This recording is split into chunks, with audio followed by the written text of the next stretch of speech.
Vamos a conversar con el doctor Néstor Wiman, médico internista, coordinador de las estrategias sanitarias de prevención y control de daños no transmisibles, con quien vamos a hablar hoy día un tema muy importante, ya que se conmemora el Día Mundial del Riñón. Vamos a hablar todo respecto a ello. Saludamos entonces al doctor Néstor Wiman. Muy buenos días, doctor.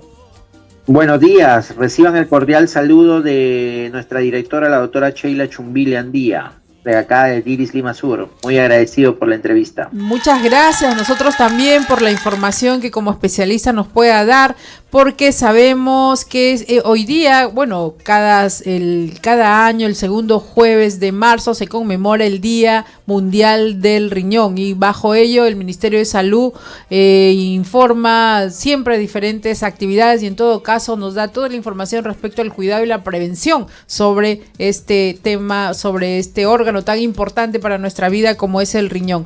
Doctor, ¿cuáles serían las causas de una enfermedad renal?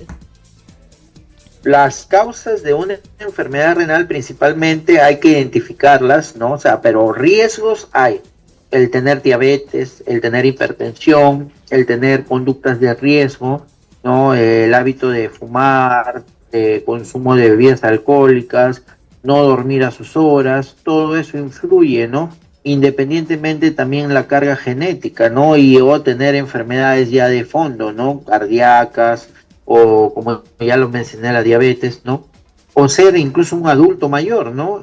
O tener alguna predisposición, ¿no? Por ejemplo, nosotros, los hispanos, los afroamericanos, o incluso los asiáticos, tienen alta prevalencia de enfermedad renal, o aquellos que consumen antiinflamatorios no esteroideos o antibióticos sin prescripción médica, y en este caso de autoconsumo principalmente, o aquellos que han sufrido enfermedades inmunológicas, reumatológicas principalmente, son los que tienen más predisposición a tener enfermedades renales.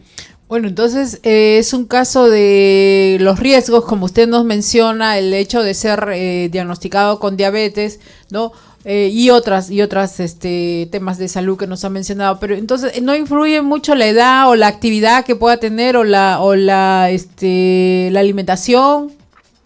Influye también lo que es la alimentación, y como lo mencioné, el adulto mayor es más predispuesto, ¿no? Ya. ¿Por qué? Porque justamente conforme pasan los años, nuestros sistemas, nuestras células, así como hay el envejecimiento, también hay el envejecimiento celular y hay la predisposición, pero también influyen, ¿no?, los hábitos que hayan tenido durante, en este caso, su vida, ¿no? El fumar, el tomar, el estar incluso ocupacionalmente, ¿no? Exposición a humos o vapores o sustancias tóxicas. Todo eso influye, María. Uy, qué bueno, doctor. ¿Y cómo se debería de hacer un chequeo para poder descartar algún mal, o cuáles son los signos que yo puedo presentar en mi organismo que me indiquen que de repente tengo este problema renal, o es silencioso y cuando ya se presenta ya está, ¿no? ¿Cómo? Al principio es silencioso, por eso se determina principalmente por un profesional de la salud, ¿no? Pero cuando ya hay signos o síntomas, quiere decir que probablemente está padeciendo la enfermedad. Falta de apetito, fatiga, sueño excesivo, principalmente dolores de cabeza, prurito o picazón en el cuerpo, náuseas o vómitos y pérdida de peso sin, en este caso, causas evidenciables. Pero también, como le digo, al profesional que lo evalúa, porque puede ir a la consulta por otras patologías como problemas respiratorios, problemas gastrointestinales, identificar, ¿no?, si tiene riesgo o no. Se le pregunta, obviamente, en la evaluación, ¿no?, al paciente si tiene algún hábito nocivo o no, y obviamente pues identificar, no sé, cómo hacer como un checklist o como un screening, o para así decirlo, identificar posibles causas de que tenga esta enfermedad renal, María. Bien, entonces sí. Para comentarte, ¿no? Y los diagnósticos obviamente van a la mano con exámenes como la urea, la creatinina, el ácido úrico, el examen completo de orina, si es necesario imágenes como ecografía en este caso de las vías urinarias, o ecografía o incluso tomografía si fuera necesario, principalmente, María. Bien.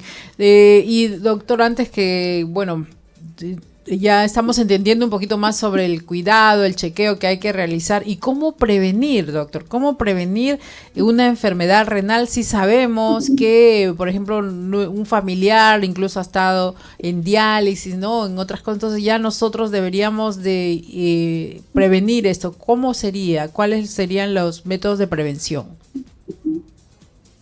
Principalmente para prevenir una enfermedad renal, tener un estilo de vida saludable, controlar la presión arterial si fueras hipertenso y la glucosa en sangre si eres diabético y evitar fumar o el consumo de alcohol excesivo, ¿no?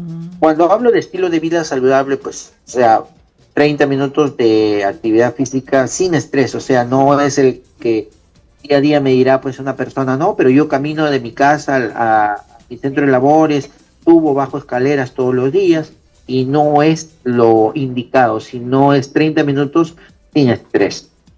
Mantener un peso saludable, ¿qué quiere decir? De acuerdo al índice de masa corporal, ¿no? Y identificado generalmente por eso, ¿no?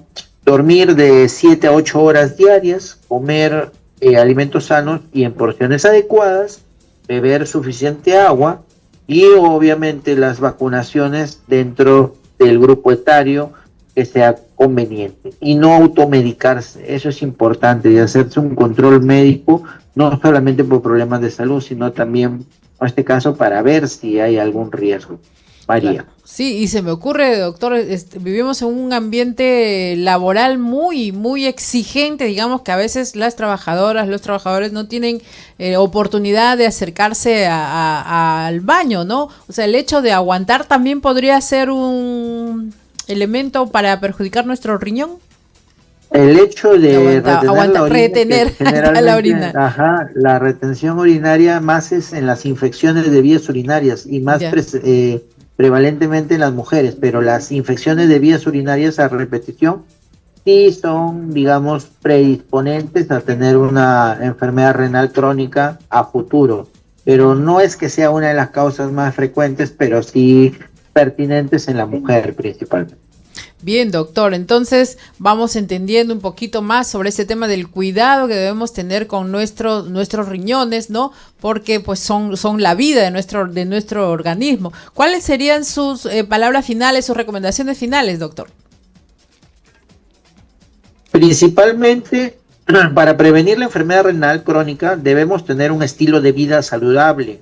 Como ya lo mencioné, controlar la presión arterial y la glucosa en sangre y evitar hábitos nocivos como el fumar y beber alcohol en exceso, y sobre todo los alimentos que son ultraprocesados, porque los ultraprocesados son los que generan este riesgo y lo aumentan, y dormir sus horas, principalmente, María. Bien, muchísimas gracias entonces, doctor, por estas importantes recomendaciones que nos ha dado y sobre todo para aclarar un poco este tema de la salud de nuestros riñones. Estamos, como siempre, en contacto, doctor, desde la DIRIS de Lima Sur para poder tener la asistencia médica que corresponde. Y gracias, doctor, por estar con nosotros hoy día en nuestro magazine Déjame Contarte para todo Lima Sur por Radio Estéreo Villa. A usted, María, muchas gracias. Saludos a todos nuestros oyentes de Villa El Salvador y de Estéreo Villa. Bien, buen día, doctor. Y nosotros, gracias.